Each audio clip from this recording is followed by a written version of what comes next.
Good. Well, it's 10:05, so I do think we should get started. I see we have 30 participants, and I'd like to extend a very, very warm welcome to everybody that has joined the workshop today. And especially, of course, we are grateful to our facilitators at UCT, that is Robert Prince, Sanette Stein, and Tatiana Sango, who have joined us from the Center for Educational Assessment at UCT. We are really excited about this workshop.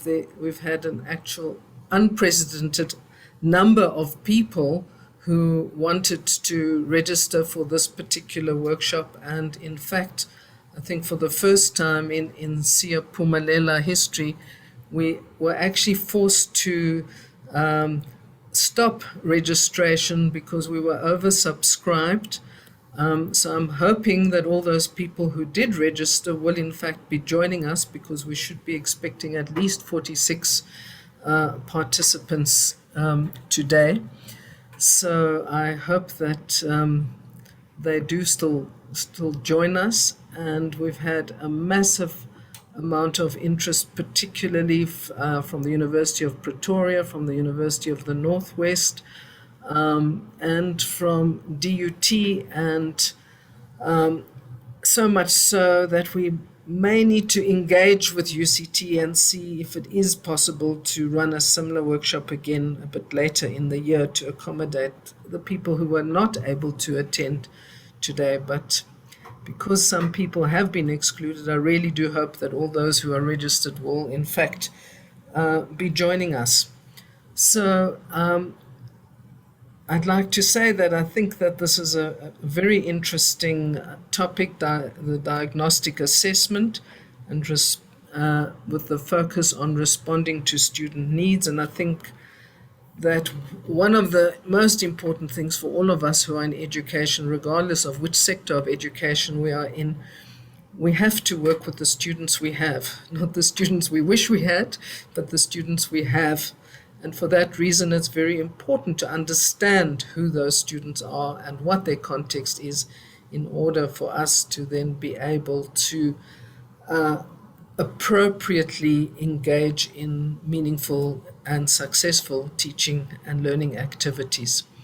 So I wish everybody a very fruitful discussion and workshop today. And just to note that this is, and I'm sure the facilitators will give you the background, this is called Session 2. Lots of people have asked about why this is Session 2, or they missed Session 1, which actually took place back in November 2020, and Sanette or Robert will explain how people can catch up. They will in fact give a recap on what's happened at that workshop, and if possible we are trying to track down the recording from that initial workshop just to send to people, and then we will also send recordings of subsequent workshops.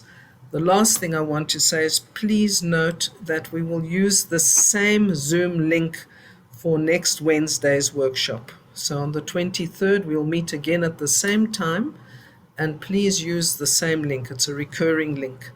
So that's all from me, and the only thing left is to say have a wonderful workshop, and thank you very much to our facilitators for setting this up today, and good luck.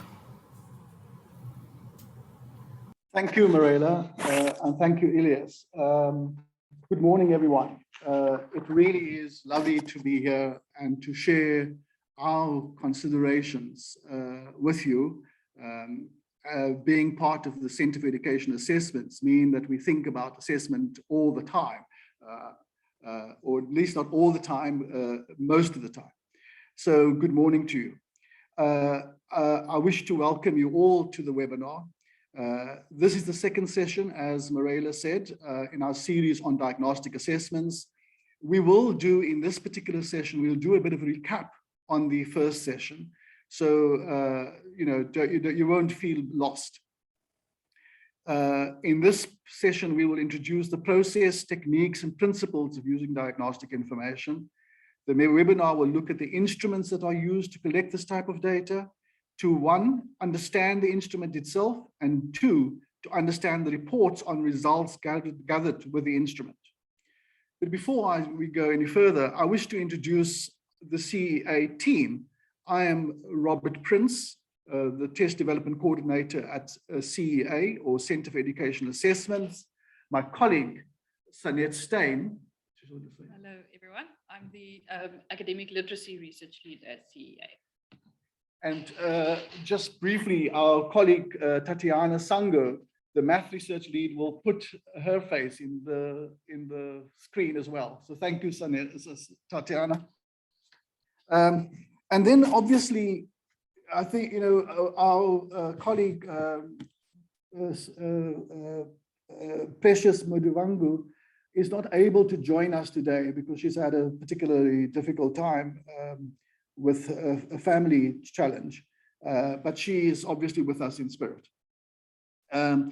Obviously, with a webinar like this, people in the background is always important to make these things happen. So from Sadie's side, Mirela and Ilias, thank you very much for the support you've given us to making sure that we could meet up today. From UCT side, in the Siopamilela stable, there's Riashna, Sitaldin, and Dematkatso Sebotamo. So, I want to thank those two people as well for making this possible from the UCT side. So the webinar is being recorded and will be shared with you afterwards. We will also be sharing our PowerPoint deck with you after the webinar. We will give some time in the middle and at the end for comments, questions, and answers. So please make use of those times. But also, if you want to make comments, there's a chat that you can put in things, particularly if you're going to ask a question. Just precede the question with a cue, and then we will attend to it. I hope to attend to it during the time. So I've done the first parts. Just wanting to move on. Just to say that we did advertise the thing and the webinar, and we've indicated what it is that the webinar is about. Now, I feel particularly strongly about the fact that the aim of assessments should ultimately be to facilitate teaching and make student learning possible. If it doesn't do that, it's failing in its real purpose. I mean, I feel strongly about this, and I want to put this out there straight away. Whether it's diagnostic assessment, formative assessment, summative assessment, it does not matter which one of those you look at. It should have the purpose of facilitating teaching and making student learning possible. A very brief overview of the webinar is we want to make an argument for change. We will share with you the survey results. We've surveyed it, your comments and opinions, and we'll provide that in the presentation now.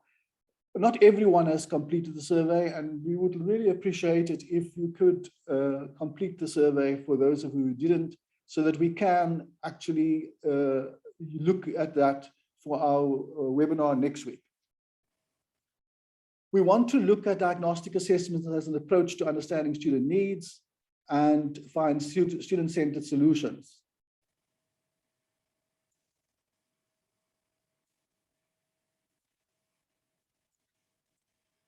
Sorry, I'm just trying to do something and it's not doing for me what I wanted to do.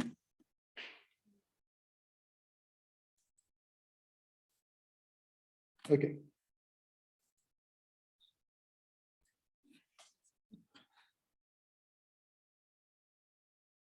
Sorry, I just tried to get something out of the way and I couldn't do so. So apologies for that. So we want to we will talk about diagnostic assessment as an approach to understanding student needs and developing student-centered solutions. We're going to look at mapping out the data points, and we'll use a template that is being utilized at UCT to map out the data points, to give us a sense of how causes can engage with the kind of data that comes from the NSC and NBT. Sanette will take over and talk about understanding the instruments. She will talk about what is it intended for, its purpose, what does it assess, what is the scope. She will go on to talk about what are the recommended ways to use the results, how is it used in your context, can we get more from the instrument, for example, the current use versus further possibilities. She will talk about connecting the dots, lead us into that conversation. What are the implications of the trends we see in student profiles for teaching this cohort in general? And within a specific context, discipline, establish groups according to profile and identifying trends in performance. And then we'll have some questions. So my argument about saying that there's a need for change is that this is a DHET publication where if we look at the 2009 cohort, then we see on the left-hand side, we see the dropouts, that about 16.5% of students drop out at the end of first year. And at the end of third year, or the beginning of third year, 19.2% drop out. So nearly 20% of students drop out. Over 10 years, the dropout doesn't increase too much, but 20% dropping out is quite a significant amount of people, entering the system. It's a loss, and the loss is both in terms of academic loss, but it's also social loss as well, and financial loss for some students. So it's a big thing. On the graduation side, which is the right side, you see that the 2009 students, 25% of them graduate within 3 years. That's only 25%. It's a quarter. It's not the majority. It's by no means the majority. The majority of, largely after 4 years, 45% of students graduate, which means that students need more than 3 years.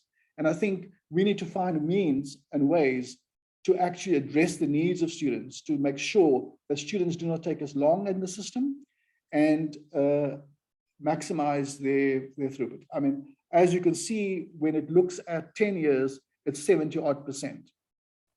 But, the cost of people taking so long to graduate is obviously significant. So changes in higher education during and post COVID-19, and we've asked you some of your opinions on this, and it's exciting comments, and we'll review those comments in a minute.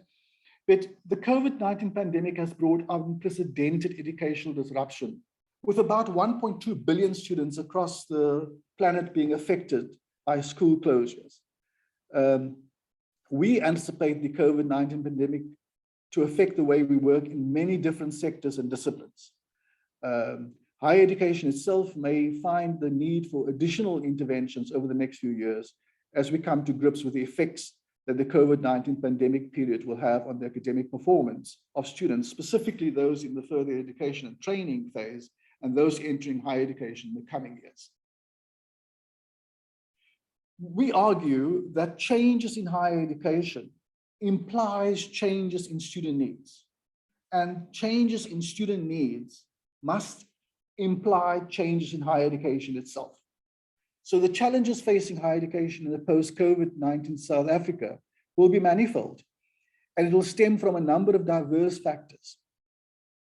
It may be tempting to focus solely on the issues such as the financial implications for institutions, and this is important, but we think that the academic considerations is something that we have to think about. And people raise questions about the mental health of students, which we also have to think about.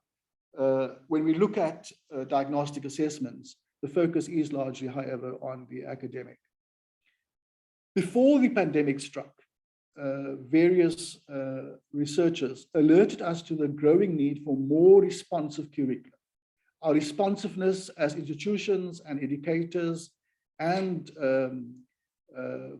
colleagues within the past staff at universities student needs is perhaps now more important than ever before. So I think it's important for all of us to think about students in a more holistic way. It is crucial that we investigate approaches that will enable us to understand the new needs of our students. And new is not, it's an ongoing new. It's not a new that is one target and then it's done. It continues to change over time. So I look at the surveys, and as we can see from the board here of who completed the surveys, there are various people from various areas in higher education: student support, staff development, health sciences, education, commerce, psychology, institutional research. So it's a really nice, change of where people are coming from. I think that's really interesting and exciting space that we are in. The first question we asked was, what do you think of the grade 12 class of 2021 and the preparedness of higher education in 2022? Now, you've made some comments, and I think we've summarized the comments under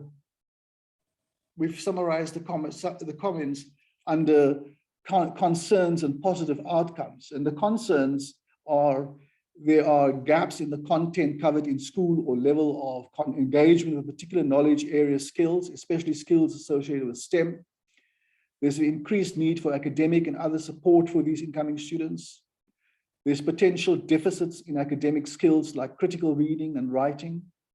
In addition to adapting to university environment, new students are expected to use a myriad of different digital tools proficiently.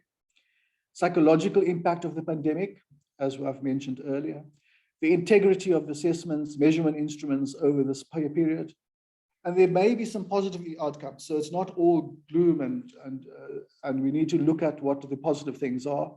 Many students' experiences have helped them develop grit, capacity to adapt, increase their levels of determination. These students are more used to self-directed learning and disciplined study practices than in previous years. So I think there are some negative issues, but there's some positive outcomes as well. How do you think this will or should affect teaching and learning for the 2022 class at your institution? Again, you've made various comments. We summarize it here by saying the need for increased awareness. Staff need access to more detailed information about academic struggles, as well as other potential hurdles. Institutions must enable teaching and support staff to create and deliver responsive solutions. And students need extra support to adapt to the higher education teaching and learning environment, and support to bridge the gaps that have been created. And there are gaps. I think we need to acknowledge that. Are there typical areas that you've found students struggle with in your course? Some comments here, which I think is quite insightful. The one for me is the question of trauma has become so real in the academic space that mental health and understanding self within a new normal is something many students grapple with.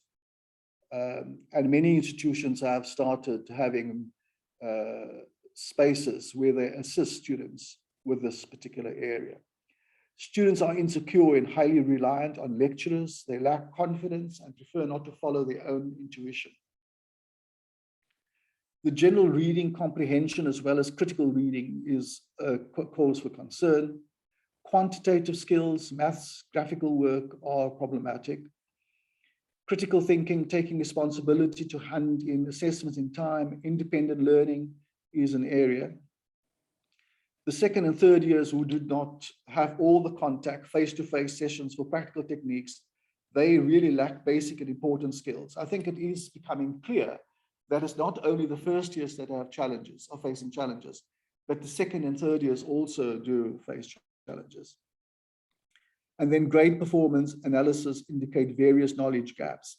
So I think that there are real things that students are struggling with in your courses. The concerns range from content, disciplinary specific gaps to soft skills and extend to physical, financial, and psychological hurdles. Not only incoming students, but also senior students may need additional support. We asked the question whether you've designed diagnostic assessments, and the majority of you said no. I think, you know, one doesn't have to have designed diagnostic assessments to understand the value of it. I think it's the value that is so important. And how do we use the diagnostic information to actually impact on the student experience, especially at first year. We asked the question whether your institutions used diagnostic assessments before, and if so, for what purpose. You can see the majority of institutions have used it before, and there are various comments made about why institutions have used it before. It's interesting that to early identify knowledge gaps in our student population is one of the areas. Another area that was interesting to me was that to identify quantitative or mathematical literacy gaps, which I think is also quite important, especially in the STEM programs. We asked the question, what is the one thing you would like to learn about during the workshop? And people made various comments, but we summarized it in here. And I think it is very similar to what we had planned for the workshop. How to understand and use diagnostic assessments, to get a sense of what existing diagnostic instruments like the NBT are saying about the student profile, understanding of the design principles involved in creating diagnostic assessments and how measurement theory principles are applied, insight into the different uses of diagnostic instruments, understanding of how different data sets like the NBT and NSE can be combined to understand the needs of students. And then lastly, diagnostic assessments as formative tools, as predictors of future success, and for placement.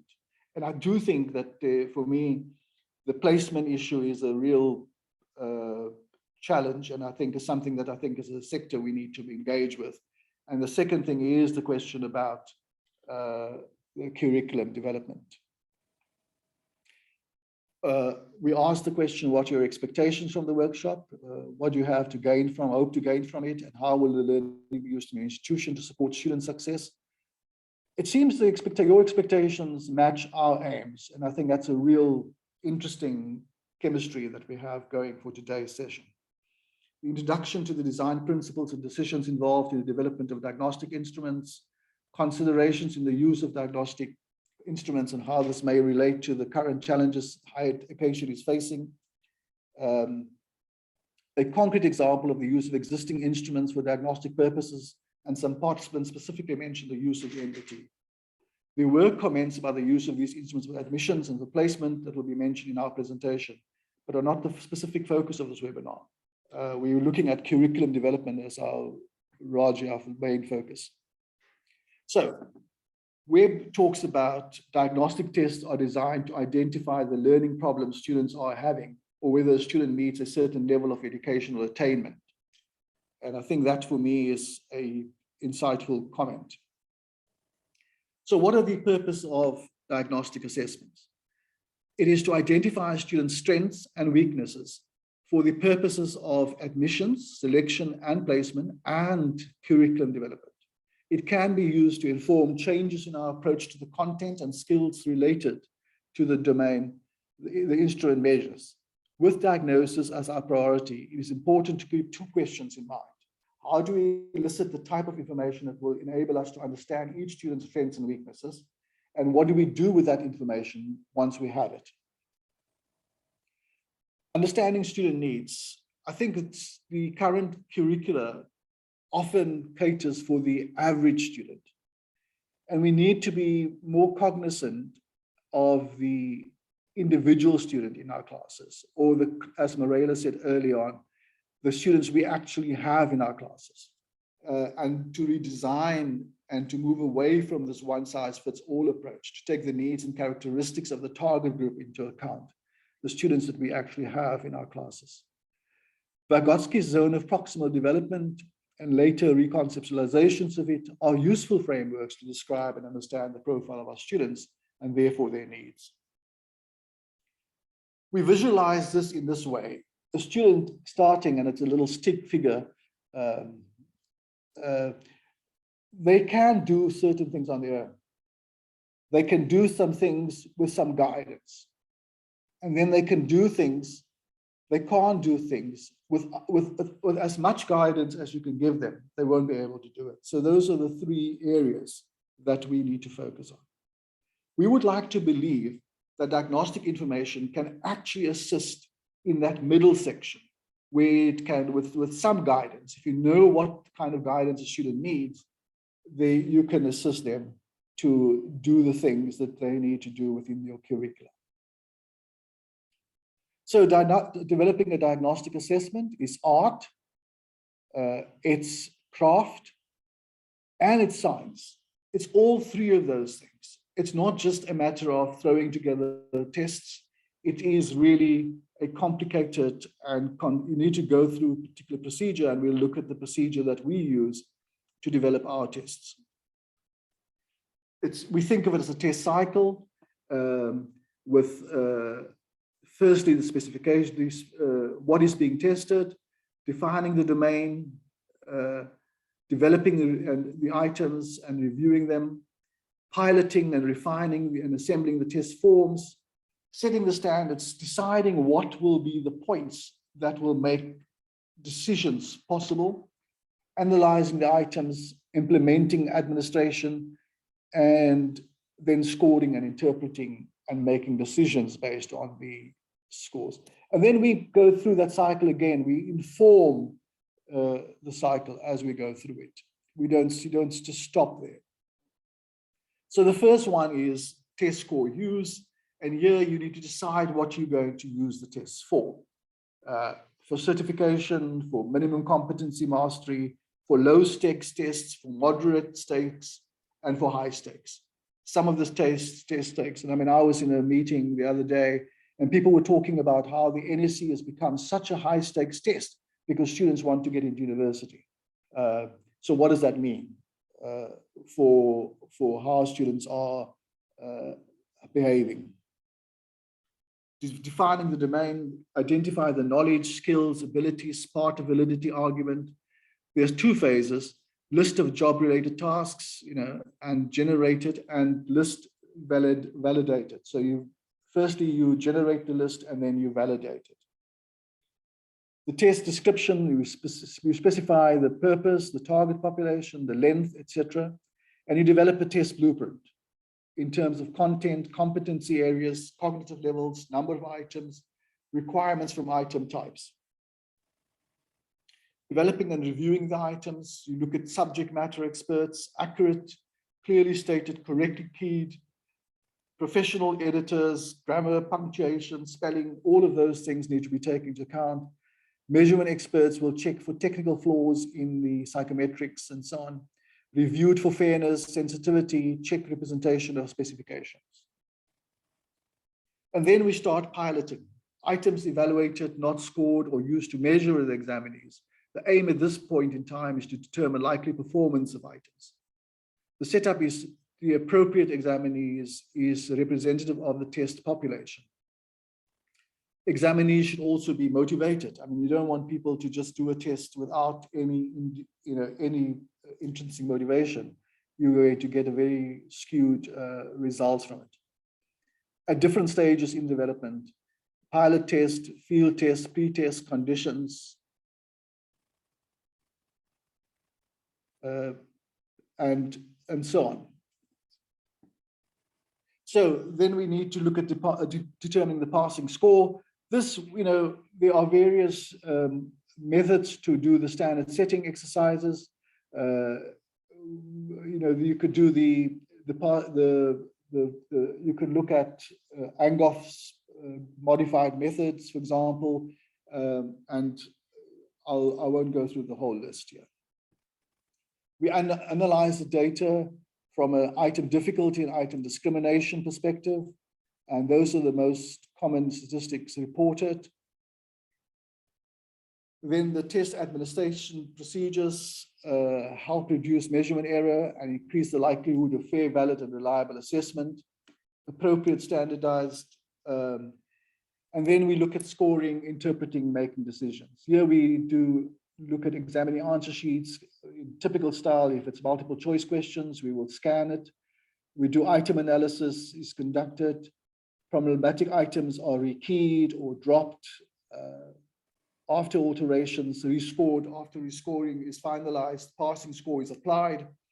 and examine trends in performance, look at the masters versus non-masters. In some cases, you can look at students who are basic, intermediate, or proficient.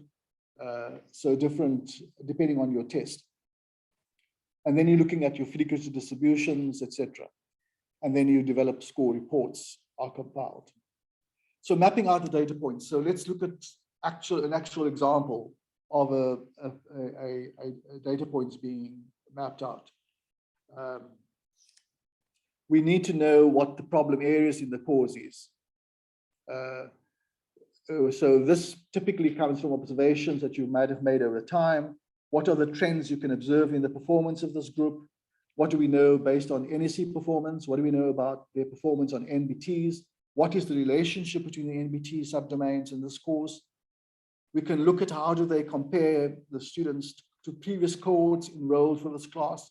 How do they compare to the cohorts at faculty, institutional, or even national level? I'm a good believer that we should be working collaboratively across the sector.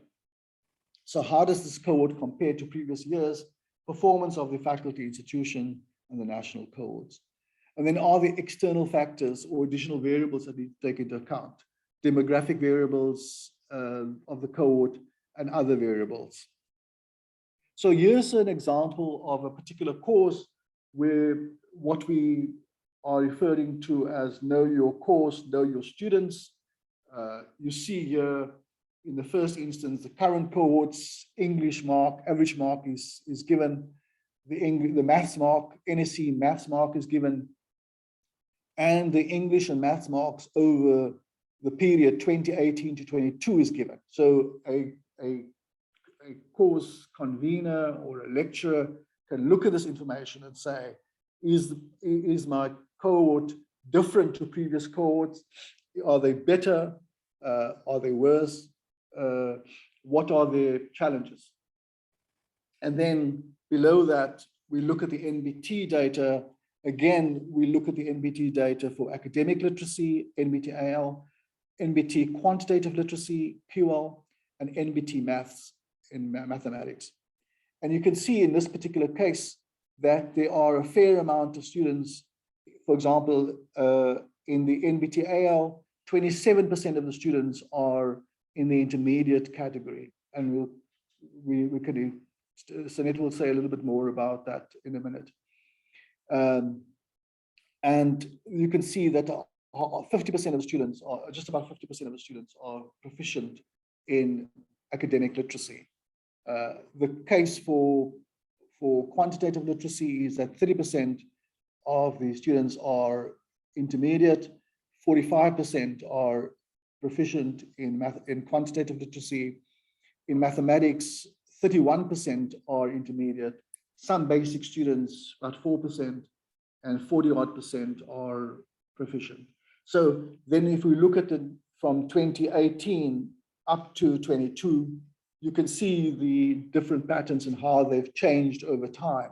2021 was a bit of a particularly funny year because we didn't have a lot of data for those students because the NBTs weren't written or needed for the students in this particular institution. And then we can look at actual course performance. So here, for example, in the first row, it says how are they performing on in the course for different performance categories.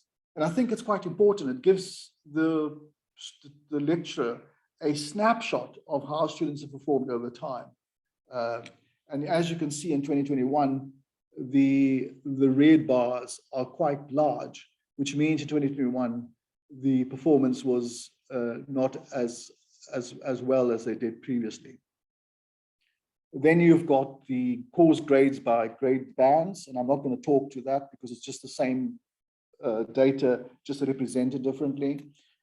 And the course performance in terms of box and whisker plots. But I want to talk about, just briefly, before I hand over to Sanette, about the subdomain scores of the NBTs.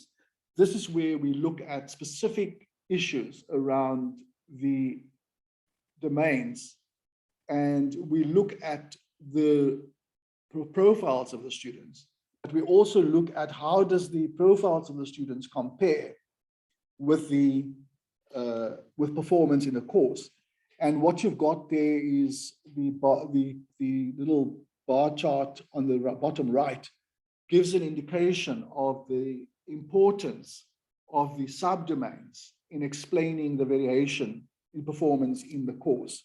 And I think that's really exciting spaces, because you now can say that functions and graphs in this particular course is a major course for, explains most of the variation. So if a student comes in with very low levels of functions and graphs, you know that they're going to struggle with performing in this particular course.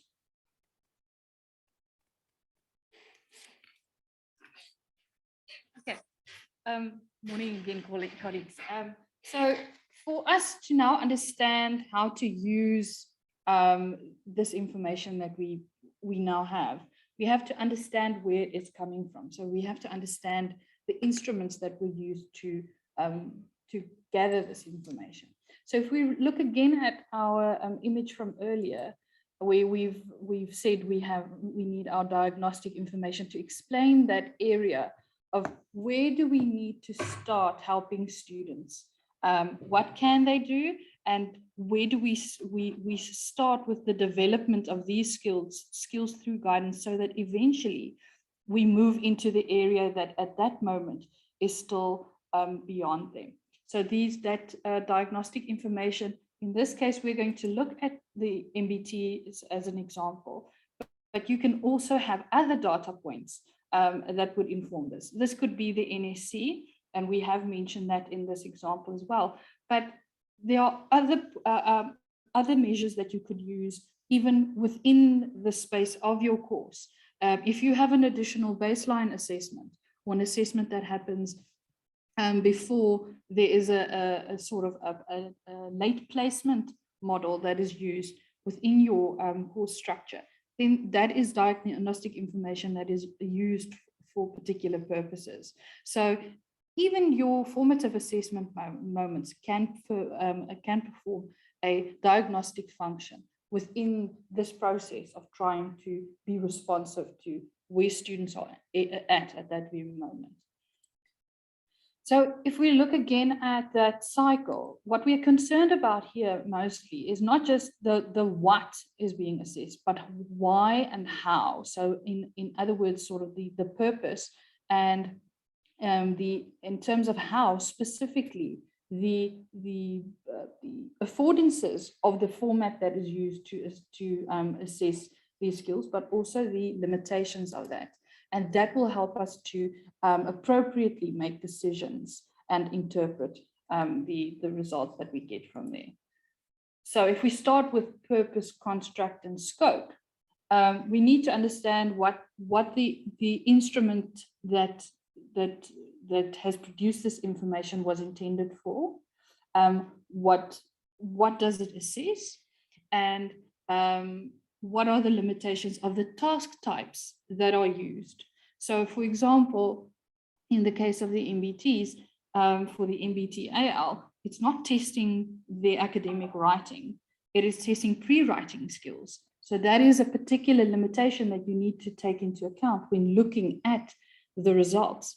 And this relates to the other measures as well. If you look at the NSC subjects, it's important that you do not just look at that overall score, but have an idea of what is going into that curriculum that is assessed through the NSC. What do those papers look like? And you also need to consult things like the diagnostic reports that the Department of Basic Education produces on this, to understand as much as possible about what we can get from this. Obviously, if you have cognate subjects within the NSC that relate directly to the context that you are working in, it might be useful to also further investigate what is going on in those areas as well.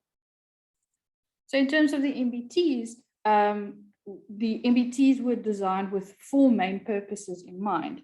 1, to assess entry-level academic and quantitative literacy as well as mathematics proficiency. 2, to assess the relationship between entry-level proficiencies and school exit level outcomes. 3, to provide additional information in the admission and placement of students. And 4, and this is where we are focusing on now with our diagnostic assessments, is that it needs to inform the nature of our foundation courses, curriculum responsiveness, and any sort of extracurricular support that we try and provide our students. So we're not going to go into detail on each of these subdomains today, but it is important that if you are using an instrument with a particular domain in mind, that you go and consult the literature that there is on that and see what it actually went into the design of these instruments. So in the case of the MBTs, you'd need to look at what is the definition of the domain that each of the assessments has assessed. What are the descriptions of the subdomains and how are they assessed? And then try and relate that to how does that relate to my context, and what would be the most important elements for me to pay attention to. On the other hand, you also need to know what format the reporting is presented in, and what the sort of recommended interpretations are. So you want to know what the scores mean, and you want to also know how to relate that to your particular context. Now, in the case of the MBTs, there are various levels of analysis that we provide. We have student level feedback and individual student feedback reports, providing them with subdomain level analysis of their performance. This could be a very useful tool for us to enable student agency. And if we provide them with the right type of student support within external structures, or provide them with the right type of resources, they could use this in a self-directed way. And then we have analyses at different cohort levels. So we could have a cohort analysis per course, and that's typically what we've been looking at in this presentation today. That cohort could be a course, but it could also be a group that are therefore, say, making use of a particular support service, say at a writing center, or that are receiving mentoring through a scholarship program. So these cohorts can be adjusted according to what the group you are working with and your space. And then you also have the standard reports at institutional and faculty level, as well as national cohort level. It's important that you know where all of this information is, so that you can access as much as possible. And then we get to the use of the results. So you have to understand what the recommended uses were, those uses that informed the design of the instruments. So in the case of the MBT, the use of the MBT for diagnostic purposes, for curriculum development, and also institutional research. There's the use of it for placement, and then finally the use of it for selection purposes. So we are more concerned at present with the diagnostic element and how that relates to curriculum intervention. But those are the recommended uses. You also need to know what is the reality within your own context. So what's the way that your institution is using this type of information, if they are. If they are not, is there a possibility that you might find something useful from this? If it's not using it for a particular purpose at the moment, is there perhaps something that you can gain from this, or additional measures that you want to bring in? And then we need to put all of this information that we now understand from what was mapped out and what we understand from the instrument, in order to put this into conversation with curriculum. So what we've essentially done is we've tried to build a picture of what we know about our students and what we know about the course, or if it's not a course, the context that you're working in. We've tried to answer those 4 questions that Robert highlighted earlier in the table. And once we've built that picture, we can then try and interpret this in terms of what are the implications then for the context I'm working in. So the first thing we need to consider is, in general, what are the implications of these trends for the student cohort? So if we look back at that example, we go and pick out things that might be relevant to answering that question. If we go then one step further and ask what are the implications within my context or within my course, we want to try and understand what the particular data points are referring to. What are they alerting me to in terms of things that are happening in my course? Is there maybe a proxy measure happening? Is one of the subdomains maybe simulating a type of thinking that is present in your course, and that's why there are those relationships? Or is that maybe something that you need to look into? So you have to understand both the strengths that come out of those reports and the weaknesses, and try and make sense of that in terms of your context. Based on this, then, we need to determine what our students need. Now, there are various ways that we could meet these needs, and different things that we need to consider, especially going into next week's session, where we will be doing more practical exercise in this. The first is that we might want to provide support within the course itself or within the program itself. This could mean changes to pedagogy, changes to assessment practices, or some sort of targeted intervention through tutorials, etc. Or we might want to provide them with additional resources that they could use for self-directed development. And there, the important thing is, okay, so what are we going to provide them as additional resources, and where are they going to get that?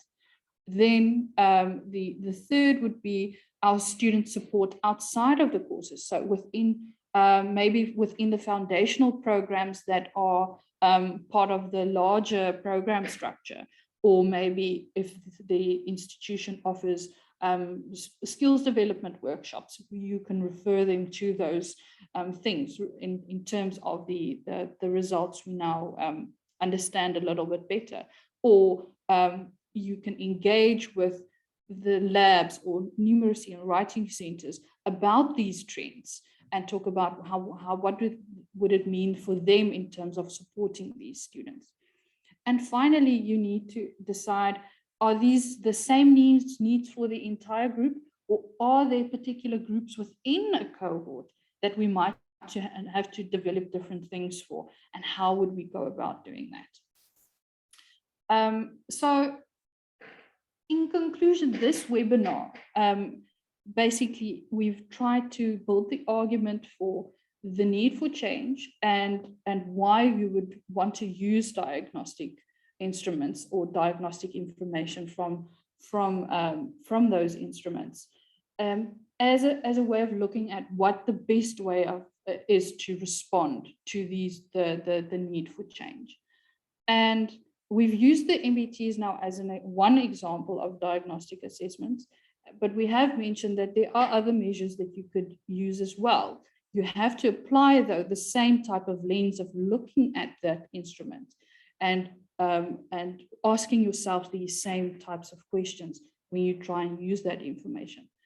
So we looked at a brief scenario today, but in next week's session, we will be doing scenarios in groups and working through that process to try and simulate what you would do with similar type of information for a cohort that you are interested in. So I think that is the end of my part. We will now have time for questions. Just before we get into those questions, I would like to ask you to also comment on the following in the chat if you get the chance. The following things we are sort of wanting to know from you. if your expectations have been met for the session, or if you anticipate that they might be met in the second session. What are the main takeaways that you got from the session? What are your expectations from the next session? And have you got any questions or comments for us? So thank you very much. And we will now try and watch the chats, and you are welcome to switch on your mic and ask questions.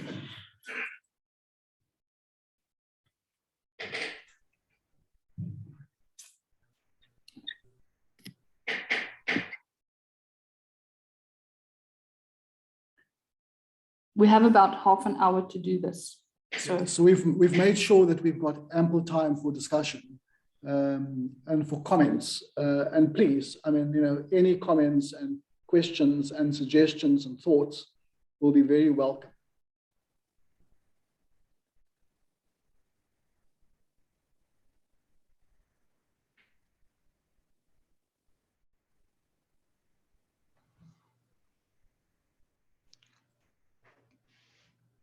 Good morning, everyone. Good morning, Ephraim. Thank you for the nice presentation. I think diagnostic assessments are very, very important in higher education. We want to close that gap from high school to universities. But my question is, I used to be giving diagnostic tests to my students, my first year students. But the challenges I was facing, they also write the NBT tests. We also check their matric results. So we find sometimes the matric results, they pass, for example, they pass the matric, they fail NBT test, they pass my diagnostics. So we're comparing those three assessments. So how will you go about it? For example, I had challenges in that. Or sometimes they fail my diagnostic test, but they pass the NBT and for example, the math results you find is good, but then they fail my diagnostic too. My diagnostic test. So how do you approach a situation like this? Thank you. My name is Jeremiah Mazimure from Val University of Technology. Thank you. Hi, Jerry. Thanks for the question. I think it's a very important question. If you look at multiple sources of data, you have to look at what are those instruments assessing. And I think that for me is the most important thing. I think that you will get different results from different sources. So I'll just talk about the NSC mathematics and NBT mathematics to start it off. The NSC mathematics often overstates what students are able to do. It says that they are much better at the mathematics than what they really are. And the consequence of that is that they are admitted at university on the basis of the NSC mathematics, and then they don't cope with first year mathematics. The NBT mathematics very often, I think, has a better assessment of students' abilities than the NSC. If anything, it understates it, but I think, if you look at the relationship between NSC mathematics and first year mathematics, then the relationship is not as good. I mean, in the course that we were showing the data earlier, you would have noticed that the NSC did not predict as well the math scores, and the NBT predicted much better the math scores. At this particular university, they have run institutional diagnostic tests, and the results were much lower than the NBTs. Students performed much worse. So the expectation of lecturers were actually more than what the NBT would be requiring of students. And I think that for me is, your question of triangulating the data. How do you look at the three data points and say what it is that it is telling you about your students? is so dependent on what those instruments are. And I think, you know, only with your experience of using it, will you be able to determine what is best for your particular situation. I don't know if Sanette wants to add anything to that. Yeah, so I think it comes back to that question of how exactly the skills are assessed through that instrument as well. So what is the typical format of a question, looking at this, maybe the same type of content area within the scope of the NSC, within the MBT, and whatever other measures you are using? Are there significant differences in the format, or in how much prompting there is for the student, or in the level of distinction making maybe that there's involved in order to complete it? Is it maybe more scenario heavy in the one measurement instrument than in the other one? Is there maybe a heavier sort of burden in terms of language proficiency in one assessment over the other one? So it's very important to understand how each of these instruments assess it, but also then have an understanding of the fact that each of them might have had a different purpose. So it is okay if they do it in different ways, but how do I then help that, use that to help me build my picture of exactly what they are able to do and adapt to that? I think you are. I hope Thank you very much. I clearly Thanks. understand. Thank you. Go ahead, Lorraine. Thank you. I'd like to thank you and Robert for an excellent presentation. That was very fascinating. My question is, do diagnostic assessments actually work? What is the evidence? And what are the strengths and limitations? Thanks. Lorraine, can I try and answer that? And I'm sure Sanette will climb in as well. So the question that you're asking is, what is the impact of diagnostic assessment? I think that is what I think is the reality that one has to use to measure it. And, you know, the typical attempts at looking at correlation analysis or predictive analysis in terms of linear regressions and so on is often naive, because the proof in the pudding is whether the curriculum is being changed given the diagnostic information. And that is, are the lecturers, the course conveners, are they taking note of the diagnostic information, and are they using it to change their practices? I think that's the thing. And that's a hard question, because it's not a quantitative question answer that or technique that you're using. It's a qualitative technique that you have to look at. You have to say, qualitatively, are you changing what you're doing? I think for me, where I have seen diagnostic information being used the best, and I'll give a few examples, is where the NBT quantitative literacy is used in law, where they assess the law students coming in. They've developed a course called Law That Counts, that looks at law contexts and uses the quantitative literacy subdomains to inform that course. So they're dealing with student difficulties in a productive and constructive way. The other example that I would want to use is in the medical school, where the NBT quantitative literacy again is used to assess students coming into the MBCHB program, and they are given worksheets and workshops to deal with the content, but in a way that says the context matters.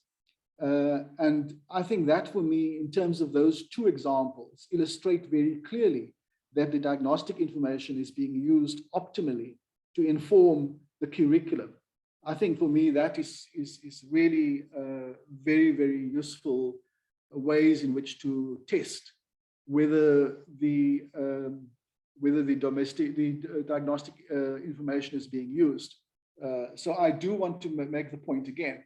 You know, it's not just a correlational study or the predictive study. The question is, can one talk about the impact it has on the curriculum? I don't know, Sanet, if you want to.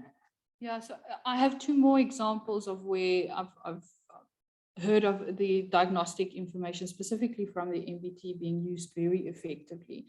One institution has used those results every year to create a bespoke set of workshops that they run with their students. So they have that on offer, and within the foundational programs, the lecturers are sharing a picture of what the sort of the areas are that they are concerned about and what they would recommend their students attend. And they have actually had a very positive response to that offering. So it isn't support within the curriculum there, but sort of outside of it that they've created to try and give students access to some additional resources. And then there's another institution that uses that.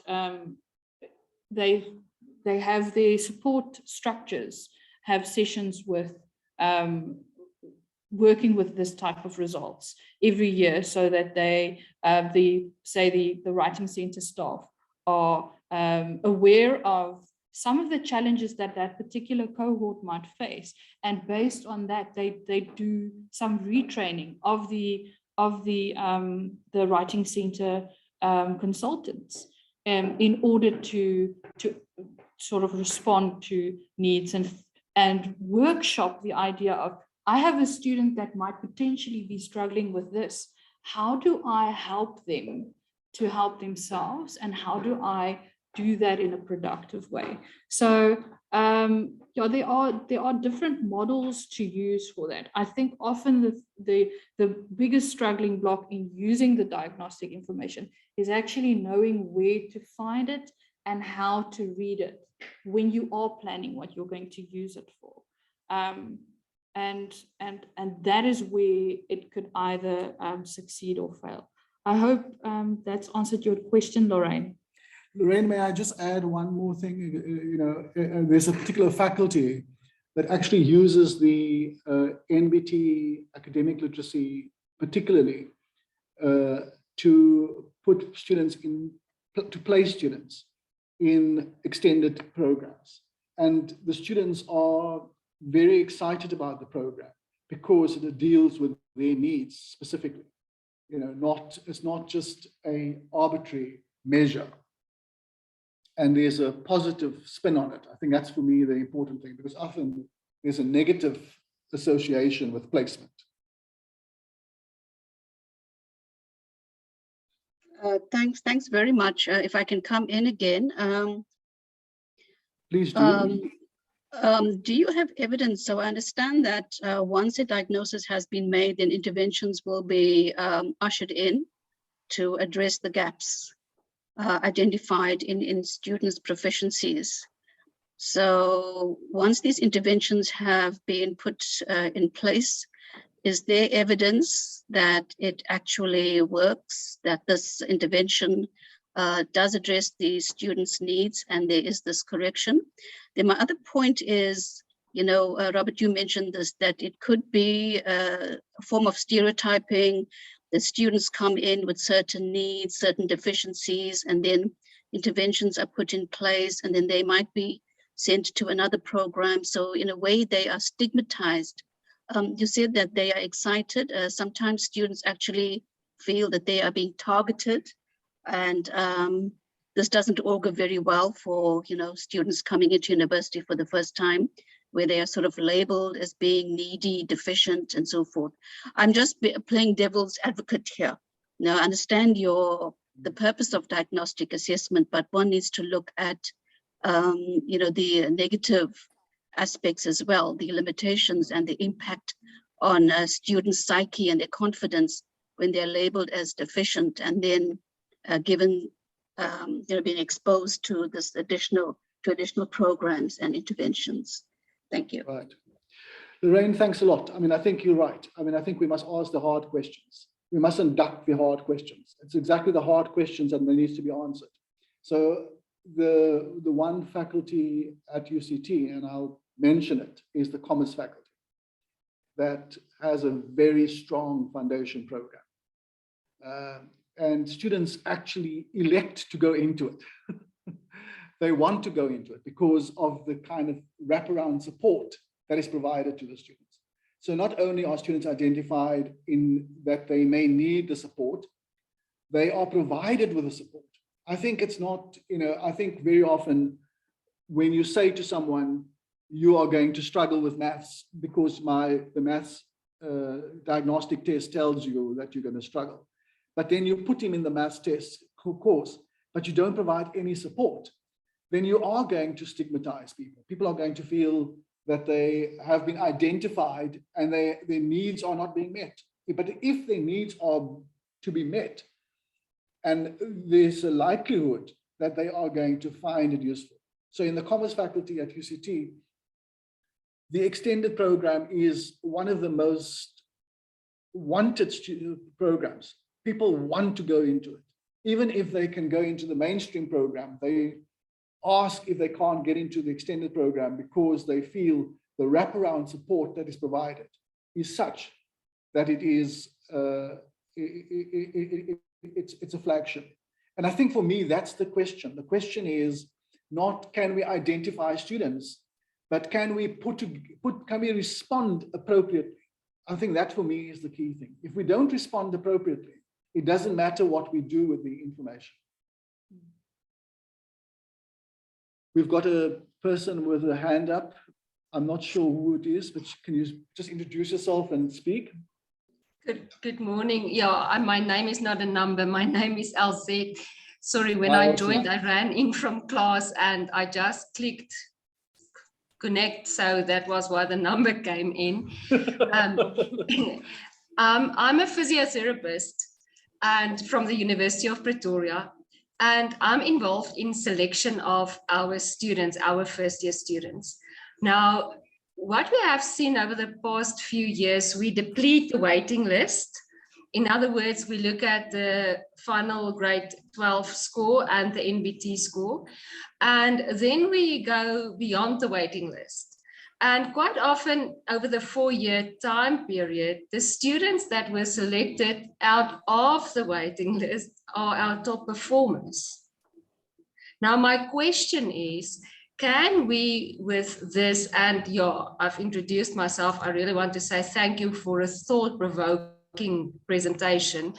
Can we identify soft skills with a diagnostic tool like this, like in the case of a physiotherapist? Are you able to touch another person, your personal space? We physios, we don't have a personal space. You're not supposed to have one because people must come very close to you.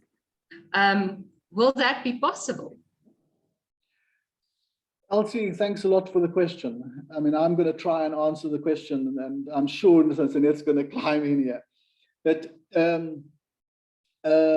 so certainly I know that the medical schools, some medical schools are looking at situational tests to assist precisely with some of the challenges that you're framing. So it's not cognitive necessarily, but it's partly cognitive, partly personal situational tests. And I think for me, therein lies some of the additional information. The reality is that there isn't one solution to placement or selection. Selection measures need to take into account a whole host of things. And I feel pretty strongly that if you look at admissions, both selection and placement, you have to look at your values that you have. And your values that you have must be reflected in your selection criteria. The other thing is physiotherapy is normally, and I don't know how big it is at UP, but normally quite a small group of students, or relatively small group of students. And you are going to get very different responses, because as you say, you are working with people in fairly close proximity to each other. So your influences goes beyond the cognitive. And I think for me, that is quite an important aspect that, that we need to take into account when thinking about placement and curricula. What I'd like to add is that perhaps that is a space where you could develop your own diagnostic assessment, given what you now know of what needs to go into that process, to particularly target that sort of thing. Maybe maybe to start off just as a baseline for that element of what you based on what you've observed and what your experience tells you is needed for that space. Yeah, so we actually need more than what we sometimes have access to. So what we're trying to show through talking about diagnostic assessment is that there are data points available, and you could even increase the number of different sources of data that you have to try and just color in bits of the picture that you aren't able to see clearly yet, or make it slightly less blurry. I don't know what the Photoshop term for that would have been, but yeah, I think that I hope that answers the question, Elsabe. Yes, yes, Yeah. That's very interesting. Thank you so much.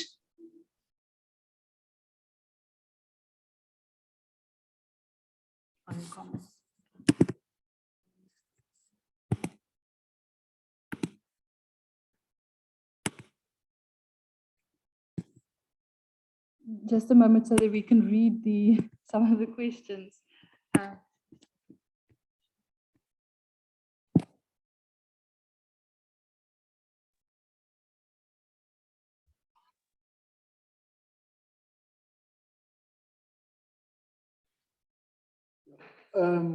So the one question here is about looking at disciplinary testing. And I think there's a space for disciplinary testing. Can I just say, from an NBT perspective, we had to make a decision right at the beginning what the test would consist of. And when we considered that, we thought that we would stay with the generic academic literacy, quantitative literacy, and mathematics, with academic literacy and quantitative literacy being more generic, the mathematics being in some ways related to the NSC mathematics curriculum and the first year maths curriculum. We decided against going for disciplinary tests, but there's a space for it. You're getting, for example, the NSC does the accounting. If you are looking at accountancy, then you could look at in the picture that I showed the NSC English and the NSC mathematics, but you could be looking at the NSC accounting in an accounting course, if that is something that is worth looking at. Someone in the health sciences, they've looked at human biology as a possibility, and they've developed a test for that. So yes, anything is possible. It depends on the need. And again, if there's a need, it's useful to collaborate across the sector, because I think to develop really sound diagnostic assessments requires some kind of collaboration, because you want to look at different perspectives. You don't want to look at narrow perspectives. So that would be quite useful. So if you are interested in something specific in terms of disciplinary knowledge, then I think it'll be quite useful to explore further. And we would be happy, I'm sure, to consider being part of that considerations. Yeah, what I'd like to add is that in the meantime, one of the ways that you could deal with that particular issue is to look at your subject-specific interpretation of the results. That's one aspect. And then what I've often found with the endeavor to have subject-specific tests within the AL space has been that we have a myriad of different disciplines represented in the texts that are used, and that is often as far as it goes. So I think there is a need for a bit more in terms of looking at that space. Maybe we should be building a community of practice that can have that as one of the main points of investigation, looking into what are the differing academic literacy needs in various disciplines. But there are certain generic aspects of that domain that mean that even if I am assessing it in a generic way, perhaps the way I make use of that information might be the space to make it a bit more discipline specific. But we certainly can look at discipline specific assessment as well. And I know that there is some research on that being done. So yeah, I hope that has answered your question. Okay. We'll just look at some of the others. That's fine. Have a look through it. Okay, any other questions?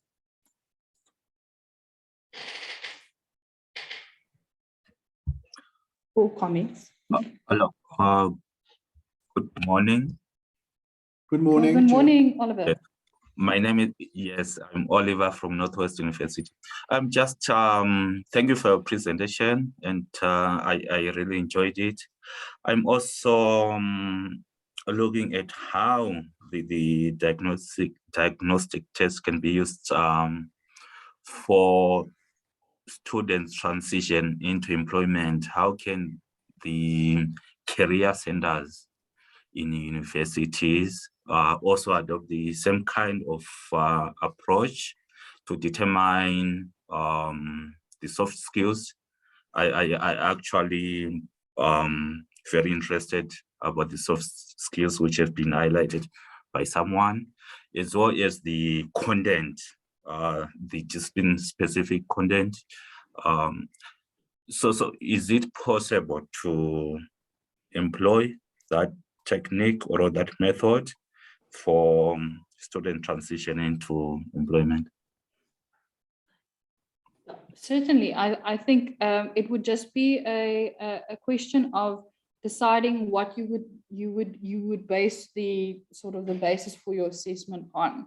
I know we've worked on project proposals that we are still waiting on feedback on, looking at, for example, some sort of measure of teacher readiness to go into the classroom, for example. That's one of those aspects. So similar types of things. If we look at examples of that sort of test from other contexts, there's certainly spaces to adapt that to the particular to other new disciplines. So it would just be partly like a needs analysis that you would need to do in order to determine what would be the soft skills that you want to assess, and how would you go about that. But it's certainly possible, and I would just recommend that it be some sort of collaborative process with some of the stakeholders from the sector, the industry, as well as those in the education sector that are training those students, so that there is a representation from all sides. But it's certainly possible. I hope that's answered your question. Yeah, it does. So when you were responding, I was also thinking that from your presentation, you spoke mainly about sort of a baseline. Then there's teaching, there's intervention, and so forth. Now, can it also be used for evaluation, maybe at the end of the student studies, so that we can inform the curricula on how it can be framed so that the specific needs regarding students' employment, regarding those soft skills can also be included? So, Oliver, certainly with the generic academic literacy and quantitative literacy, I think there's a possibility of using those assessments as capstone assessments, where you look at the end of their studies, how well are they faring and how ready are they to go into the world of work. But it's generic. It's not disciplinary specific. And I think if one does that, I mean, there are huge challenges within the work environment. People are saying that graduates cannot do A and cannot do B and so on. So that idea of a capstone assessment would be a useful thing to consider. What that would consist of would have to be negotiated, as Sanet said, between both the academic staff and the people where they are going to work in. Oh, thank you very much. Thank you, Oliver, for the questions. Jerry, you've got your mic unmuted again. Do you have a... Oh, yes. I want to say something if there's time. Do we still have time? Yeah. Yes, we do. Yes. 3 minutes. It's a question, but not coming directly from your presentation, but I just want your input.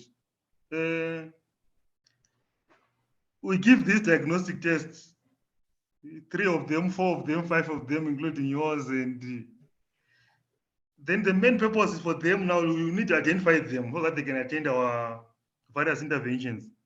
My question is, how do we motivate them? Because I always find it as a challenge. I think that is the most important reasons why we are giving them this diagnostic test, for them to attend those sessions which you want to create. So how do you motivate them? Because I find at my institution, this is one of the biggest challenge. You find the people who are attending are the ones who already passed this diagnostic test, they passed all the assessments, they are good at, but we don't want them. So how do you motivate these people to attend, our students, who we really need them to improve? How do you motivate them? No, Thank you. That's a very difficult one. I think, I mean, you can say this, but it's not as easy as just saying that we need to change the narrative surrounding these types of measures, and you have to try and make students realize what the benefits are for them, and that this is actually to help them. But I think the only way they could see that is in seeing what the related student support is in response to those diagnostic instruments. So the motivation would lie in seeing that we're not just saying we're testing you and then judging you. We are assessing your strengths and your weaknesses and trying to pitch our support at the level that you can use and that would be most beneficial for your development.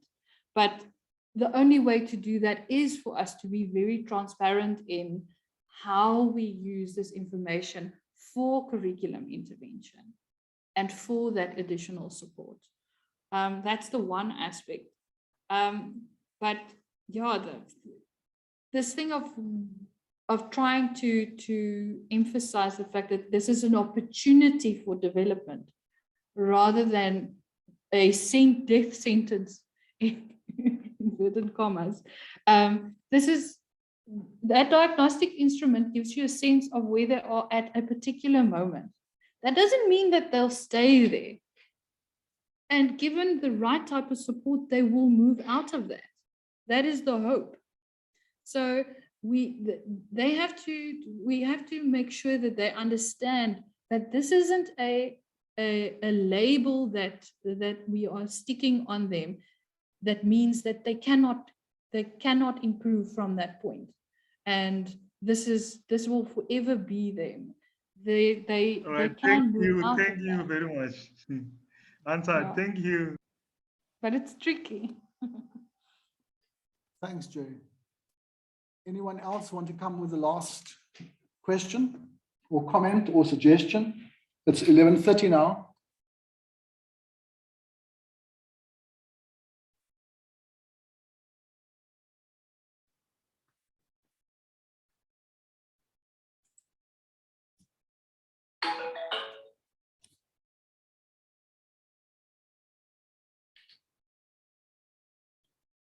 Okay. Yeah. Yeah, so if there are no more questions, we'd just like to remind you now that, and for next week's session, it's going to be a little bit more practical, more interactive. But it's very important that we know who you are representing in terms of the type of unit you come from or the courses that you may be involved in, so that when we do the group assignments for the discussions, that they can be productive and that the scenarios that we are providing each group has some sort of relevance to what you are doing. So if you have not completed the pre-workshop survey yet, please do so. We would be extremely useful if you could do that before 5 o'clock tomorrow. That's the 17th of March. It is in the link that was shared with you, I believe on either Friday or on Monday morning. So just complete that. We will just be using that information to inform our selection of scenarios for next week, but also the grouping for the activities. And then, yeah, we are looking forward to seeing you all next week. Thank you. Thank you very much. And we really appreciate your participation in this workshop. So thank you very much.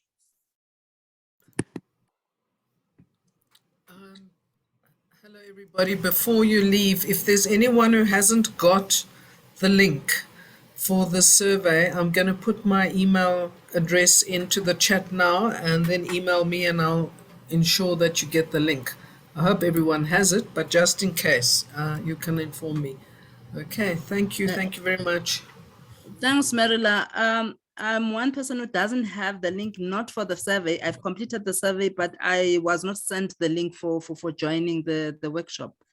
So I hope for next week I'll be able to receive. Well, Thanks. Lindy, were you registered on the website? Is that correct? Yes. And you never automatically received the link? No, I didn't. I'm very sorry, and then there must have been a problem with the system. I will ensure that I send the workshop link in a separate email to everybody. Thank you. I'm not sure why that happened. Apologies. Please do check in your spam folder as well, or junk folder. Okay. Sometimes it does go in there. Yeah. Oh, yes, that's another possibility. Thanks, Joe. Okay. Bye. Thank you. Thanks.